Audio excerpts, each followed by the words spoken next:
Mapagpalang araw po sa ating lahat. Sana po nasa mabuting kalagayan tayo ngayon.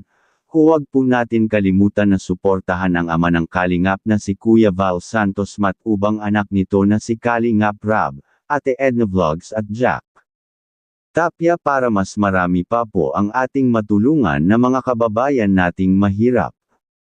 At kung bago ka pa lang sa channel na ito o kaya napadaan lang, huwag kalimutan mag-like, comment and subscribe sa channel na ito para mas lalong dumami pa ang matulungan natin. At para palagi po tayong updated sa mga videong ina-upload ng Kalingap. Pakiusap lang po namin kung pwede huwag natin skip ang ads ng video na ito.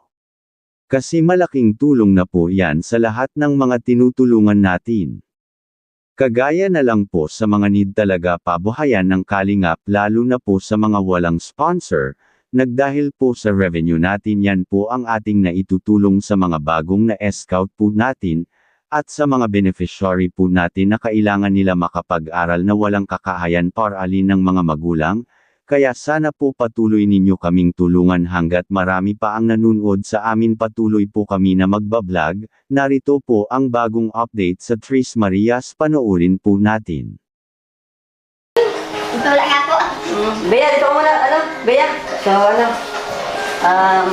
kumusta naman yung kuryente nyo, tubig? Matubig po, okay lang po. Okay naman. Kaso po yung kuryente, gusto ko lang yung sariling kontadyo. Ay, wala pa rin. Pinasikas ko kay Kuya Redzain, ha? Ano sabi? Hindi ko pa po ano. Gumaganda si Chris, oh. Chris, gumaganda ka, ha? Tumatangkad pati. Si Bea rin. Si Melissa, wala. So, nag-transfer na ba kayo? Hindi pa? Nag-transfer ka na, Bea? Diyan kayo nagpapasok. Ikaw, dito ka na pumapasok. Si Melissa, dito na rin. Pag di pa po nandito, kaso po. Nice. So, babalik sila. Si Melissa, may pasok ngayon. Uwi na rin ba siya? Opo. So, kumusta man na yung ribbon cutting? Patayin mo na yung ribbon. May tubig na kayo, ah. Patayin mo na yung ribbon na. Galing, grabe, nakakatuwa. Ibang-iba na doon sa dati nilang bahay. Saan mas maganda dito doon sa dati? Ha, Chris? Saan mas maganda dito doon sa dati nyo? Dito. Ayan. So, Inay, congrats na. Wala man ako ng ribbon cutting. Pero, sige, ngayon ko lang sabihin yung message. Masaya ako kasi nabago yung buhay nyo. And, advice ko lang din is, alagaan nyo. Yun na lang bilang kapalit. Di na ako naghahangad ng ibang kapalit. Alagaan nyo lang itong bahay na to. Kasi, syempre, pinaghirapan natin to. No? Ilang araw din kaming nagbabalik-balik, nag-ipon, pinag-ipunan natin itong para magkaroon tayo ng budget dito. Di ba, Nay? Syempre, kasama ko ang ibang team. Hindi lang naman ako nagpakahirap. And, ayun. Ano pa ba? Ito naman ay, hindi lang naman ako yung dapat ang pasalamatan, kundi si Lord. Ano? Nadinig siya yung panalangin nyo. So, kumusta yung tulog nyo? Kumusta na yung tulog? Okay naman po. Maganda na? Maganda naman po. Baka malagdagan pa, Nay. Hindi na?